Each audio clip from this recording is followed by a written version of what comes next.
Today's lecture is on the plasma membrane. So animal cell plasma membranes will contain things like glycolipids and also cholesterol. And cholesterol is present in about the same molar amounts as phospholipids. And you guys probably learned in other classes that our cells have a phospholipid bilayer. So bilayers are viscous, they're not solid, and the fluid mosaic showed that several years ago, 1972, in blood cells that things can move around. And again, fatty acids have one or more double bonds, and that gives a slight kink, if you will, in the chains, and it keeps them from packing together too tightly. So the lipids and proteins then are free to move within the plasma membrane. Now, cholesterol will affect membrane fluidity, and it's involved in formation of functional domains in the membrane. So it's a very, very important component, and a lot of times it gets a bad rap, but we do have to have it. So the cholesterol, along with sphingolipids, which is sphingomycin and glycolipids, will cluster in these small semi-solid patches that sometimes are called lipid rafts. So no, a lipid raft is a semi-solid patch. So we do have different proteins that are associated with the membrane. Peripheral proteins will be those that are associated kind of along the edge, and they're bound through protein-protein interactions, often with ionic bonds. And the bonds can then be disrupted by polar agents, things like high pH, salts, etc. And many of them are part of the cortical cytoskeletal spectrum, actin, band 4, etc. And we talked about that in chapter 13. Your integral membrane proteins, those are inserted into the lipid bilayer, and they can be dissociated by agents that will disrupt any type of hydrophobic interaction. So again, guys, lipids are hydrophobic. So for that, you would use things like detergents, which are amphipathic molecules that have both hydrophobic and hydrophilic groups, and they're able to solubilize then these types of proteins.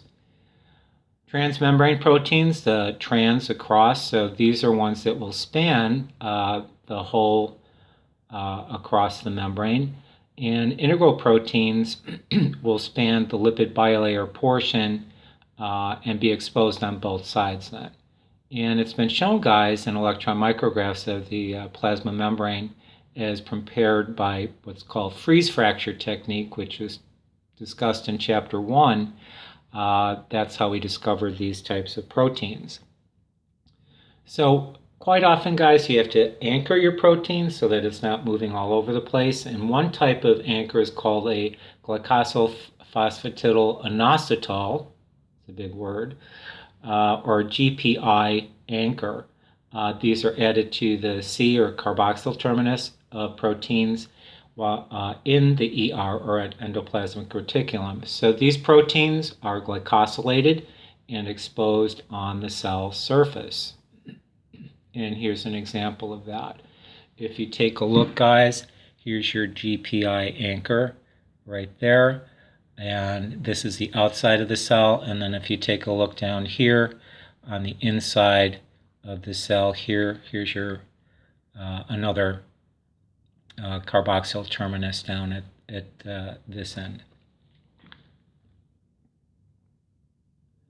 Now other proteins are anchored in the inner leaflet by covalently attached lipids. And these are translated to on the free ribosomes. So guys, we have what are known as polyribosomes, which means a lot of them making things at the same time. Free ribosomes will be modified by myristic acid, phenyl groups, or palmitic acid, and we talked about that in the last section. In many of these proteins, including what's known as SARC and RAS, and RAS is an oncoprotein, will play a role in signal transduction. So please know that a glycocalyx, guys, is a carbohydrate coat that's formed by oligosaccharides of glycolipids and glycoproteins. So it functions as protection from ionic and different types of stress on the cell, and also it will form a barrier to invading microorganisms. Now, the oligosaccharides of the glycocalyx will participate in a lot of cell-to-cell interactions. So again, this is a very sticky type of compound, and actually in microbes, it actually allows cells to sometimes slip through phagocytosis, but it definitely allows them to adhere. Lipid wraps, again, guys, please know, are transient structures in which specific proteins can be concentrated to facilitate interactions. So they kind of move around, and they're enriched with those GPI anchors and transmembrane proteins that are, again, involved in a lot of cell signaling, movement, and endocytosis. And we'll talk about cell signaling later in the semester. So caveoli are very small lipid wraps. They start kind of as a little invagination in the plasma membrane, and they're organized by caveolin. And they've been actually shown to be implicated, again, in endocytosis, self-signaling, regulation of lipid transport, etc., and even in protecting the plasma membrane. So something to keep in mind with your plasma membranes, they're selectively permeable to small molecules. So some molecules can get across no problem. Others have to be transported, and there's carrier proteins, channel proteins that will mediate things like glucose, amino acids, and other small molecules and ions that need to get across. So with facilitated diffusion, guys, that's when you have movement that's determined by concentration gradients. So there's no energy required. So for this type of diffusion, guys, please know it's from a high concentration to a low concentration. With facilitated diffusion, guys, you have to have a carrier molecule that will carry your protein or molecule that you're trying to move across the membrane. So high to low, carrier molecule required. So the carrier proteins then are going to bind on one side of the membrane. If it's going to go in, it binds on the outside. If it's going to go out, it binds on the inside, and then it's carried across the membrane. Now, channel proteins are a little bit different. It's the same idea, but they actually open pores through the membrane. That then allows free diffusion of molecules of the correct size and charge. Now, again, the carrier proteins will allow facilitated diffusion of things like sugars, amino acids, and nucleosides as well. And a good example is the glucose transporter, and that's what we call a 12 alpha helical transmembrane type of transporter. So when we say 12 helical, it actually goes up and down through the membrane 12 times. Pretty cool. Again, some channel proteins are things like porins. Those are ones that will form pores. And a specific one I want you guys to know is this one right here, aquaporin. Aqua, water, right? So aquaporins will allow water molecules to cross the membrane rapidly. They're impermeable to charged ions, so they only allow passage of water without affecting any electrochemical gradients. Ion channels have been well studied, and you may, in physiology courses, have studied that these are present in nerve and muscle cells. Their opening and closing is in response to electrical charges.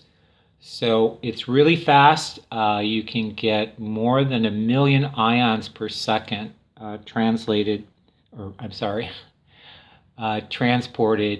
second. It's a lot.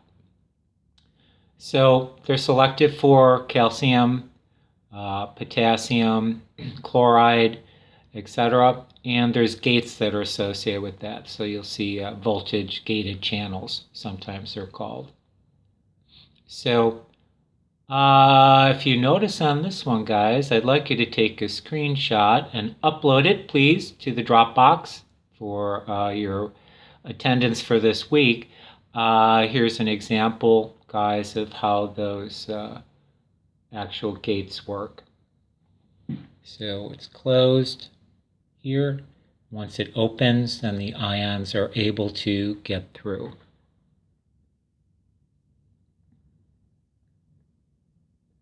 In active transport, guys, again, you are going against the concentration gradient.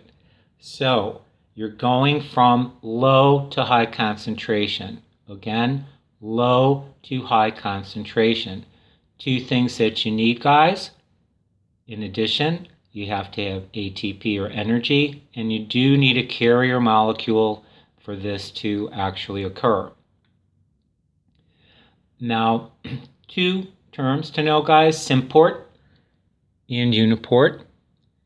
So uptake of glucose and sodium are an example of symport. And what symport means, guys, is it's transport of two molecules in the same direction.